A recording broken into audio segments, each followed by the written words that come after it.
Hey guys, this is my presentation on the French Revolution.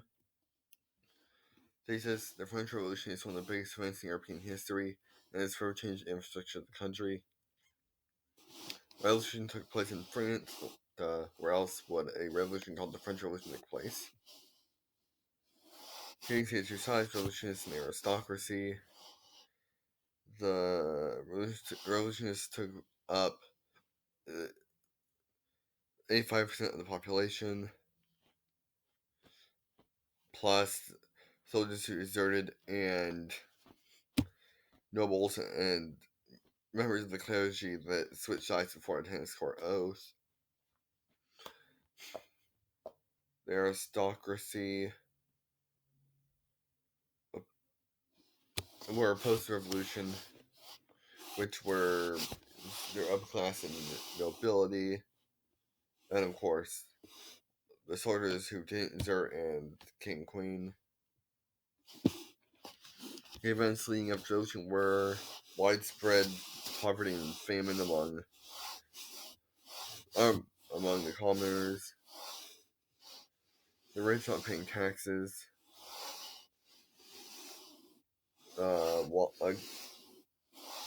demand for a demand for a constitution,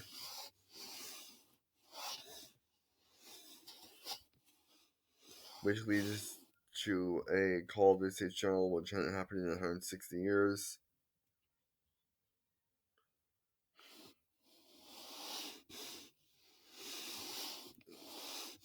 Maximilien Robespierre gives rallying speeches, bringing people on side with the revolution.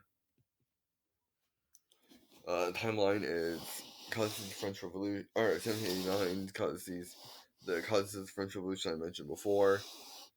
Or January of the same year sees the rise of the Third Estate. The tennis court oath is taken on June 20th, 1789. The Bastille is stormed and destroyed on July 14th, 1789. Great fear followed on July 20th through August 6th of 1789. The Great Fear was a time of widespread fear among the nobility and some other people, mostly the nobility.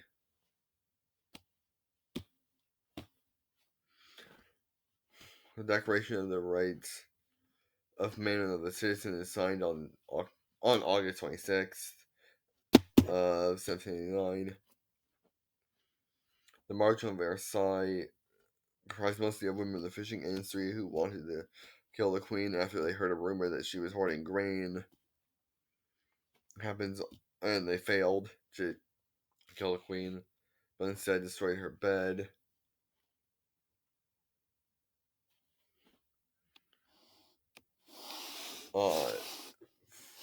They took place on October 5th, 1789. The French Revolution ends, Napoleon's rise starts. The French Revolution turns radical on September 5th, 1793, and the Reign of Terror lasts until, or as we sometimes call it, the Terror, right? The Reign of Terror, as it is now called, or sometimes Swedish call it the Terror, lasts until July 27th of 1794. And on November 9th of 1799, the French Revolution, Maxime Robespierre gains power among rebels at the same time the Reign of Terror is going on. And then on November 9th, 1799, the French Revolution finally comes to a close. Napoleon Bonaparte starts his rise to power, later becoming the Emperor of France. What? The rebels raid Armory and make off with over 20,000 muskets. The Bastille is stormed partially to get gunpowder for the over 28,000 muskets, and also to destroy, as it was seen as a symbol of tyranny among the as seen as a symbol of tyranny by the by the commoners. Thousands of upper-class citizens and nobility and clergy were imprisoned. The French Republic, as they call themselves, makes the mistake of declaring war on Austria. Revolutionaries are afraid of Austria taking over, which causes them to murder imprisoned nobles and clergy members. And of course, the Reign of Terror follows. Why? The fiscal policy was falling apart. The aristocracy held the money and power, while peasants were failing to survive. The peasants and, well, 85% of the population that were revolutionaries were suffering from extreme poverty and famine, and were the only ones paying taxes. Revolution was important for multiple reasons. The first being the Declaration of Rights of Man being signed, or drafted and signed. The fiscal policy was taken down and out of use.